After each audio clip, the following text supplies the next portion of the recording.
নতুন দিল্লীত চমকপ্ৰদ সফলতা অৰ্জন কৰিলে নলবাৰীৰ চিকিৎসকৰ কানাডাৰ ৰোগী সুস্থ কৰিলে নলবাৰীৰ সুসন্তান ডাক্তৰ যশোধন ডেকাই সমগ্ৰ অসমবাসীৰ বাবে গৌৰৱ কঢ়িয়াই আনিলে প্ৰসূতি আৰু লেপ্ৰোস্কোপি বিভাগৰ চিকিৎসক নলবাৰীৰ সুসন্তান ডাক্তৰ যশোধন ডেকাই এটি জটিল অস্ত্ৰোপচাৰৰ বাবে ডাক্তৰ যশোধন ডেকা আৰু তেওঁৰ সহযোগী দলটোক নতুন দিল্লীৰ সানৰাইজ হাস্পতাললৈ আমন্ত্ৰণ জনোৱা হৈছিল এক জটিল অস্ত্ৰোপচাৰৰ বাবে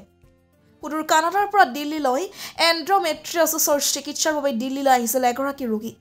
ঋতুস্ৰাৱ আৰু অন্যান্য কেইবাটাও ৰোগত দীৰ্ঘদিন ধৰি তীব্ৰ যন্ত্ৰণাত ভুগি থকা মহিলা ৰোগীগৰাকীক ডাক্তৰ যশোধন ডেকা আৰু তেওঁৰ দলটোৱে নতুন দিল্লীত 5 ঘণ্টা ধৰি জটিল অস্ত্ৰোপচাৰ কৰে যেটো অস্ত্ৰোপচাৰ 100% সফলভাৱে কৰিবলৈ সক্ষম হৈ ডাক্তৰ ডেকা আৰু তেওঁৰ দলটোৱে ডাক্তৰ যশোধন ডেকাৰ এনে ব্যতিক্ৰমী চিকিৎসা শৈলী আৰু কৰ্মদক্ষতাৰ শলাগ লৈ কানাডাৰ ৰোগীগৰাকীৰ লগতে সানৰাইজ হাস্পতালে